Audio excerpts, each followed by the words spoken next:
Hello, Jose here, and today I will be talking about chest tubes. Before we get started, let's go ahead and talk about why somebody may even need a chest tube in the first place. So, chest tubes are usually used whenever there is a loss in negative airway pressure, and the whole purpose of this device is to help restore that pressure so that we can return to normal breathing.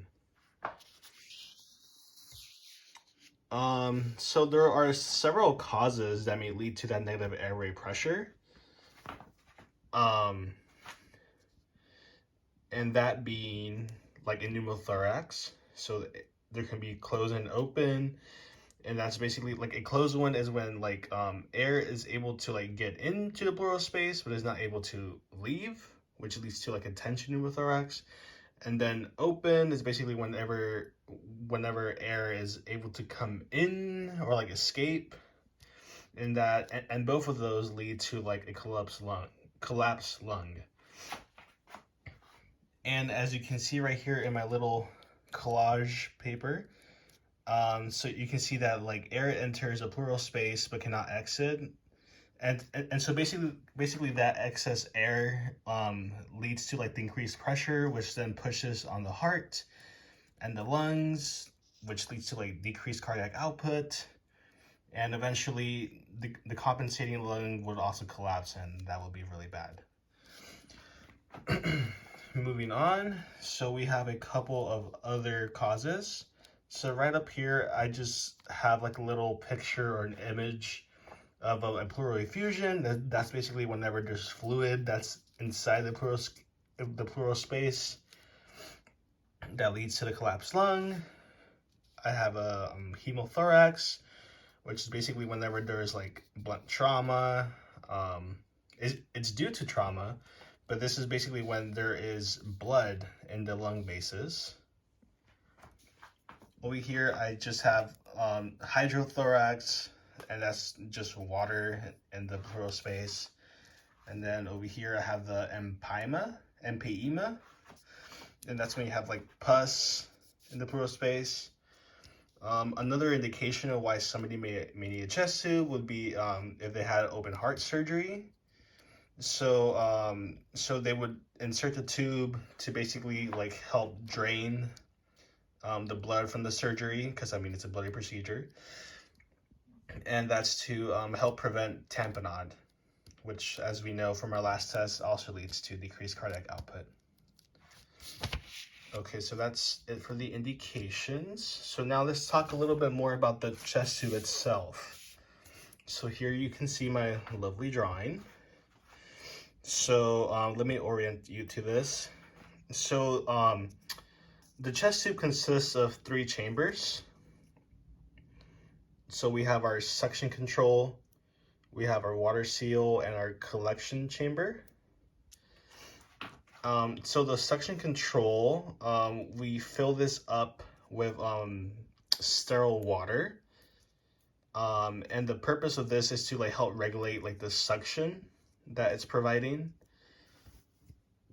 And then over here we have the water seal, and this is essentially to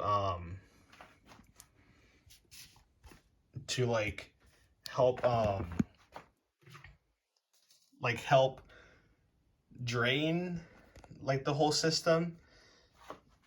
So it's important to keep this closed. Like you don't want any air leaking out of here. And like, how would you know that air is leaking? Like, we will get that in a sec.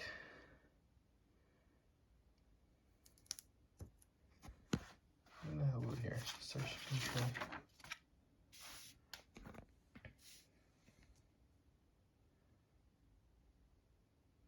Yeah, so back to the water seal. So it's essentially a one-way valve to drain air fluid from the lung, and this should have a steady rise and fall on the water seal meter,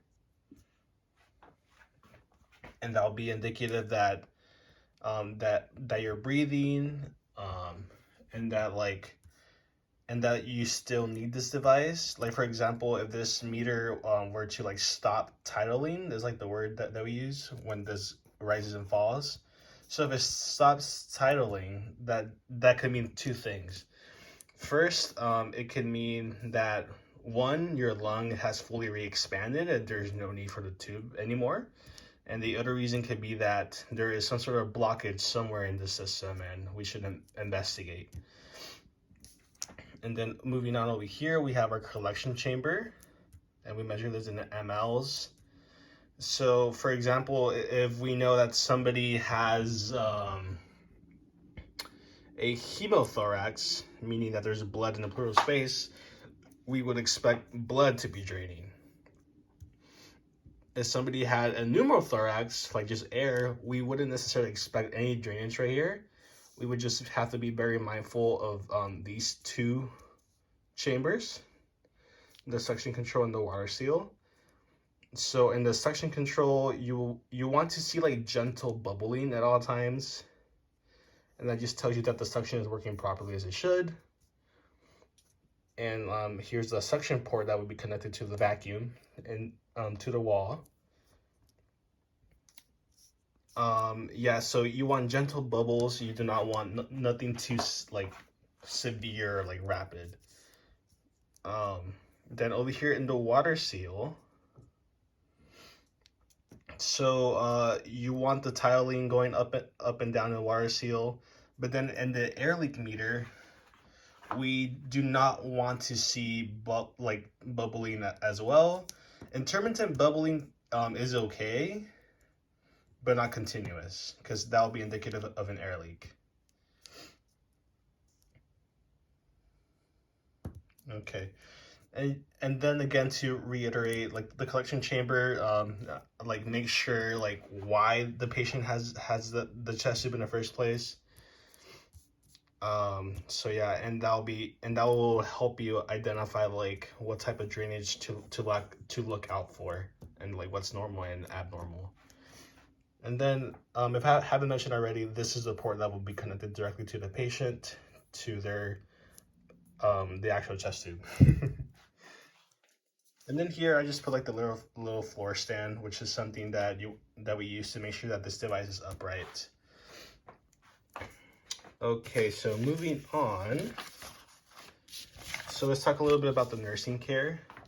So whenever we have patients on chest tubes, it's very important to do our respiratory assessments, listening to lung sounds, our O2 sats, encouraging cough and deep breathing, making sure the chest tube is upright, no kinks, no dependent loops. We want to reposition our patients or encourage ambulation to help promote the drainage of the contents inside their lungs.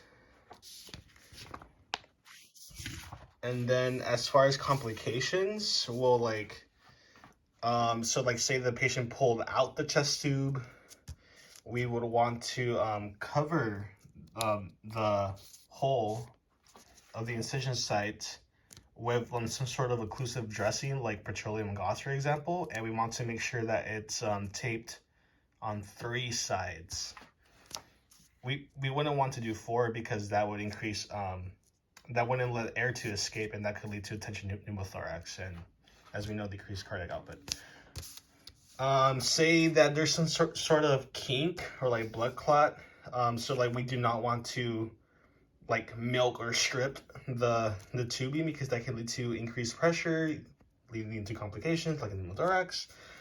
So instead, what you would do in that situation, or let's say for example your whole system broke, like because your patient fell on it or like somebody tripped over it.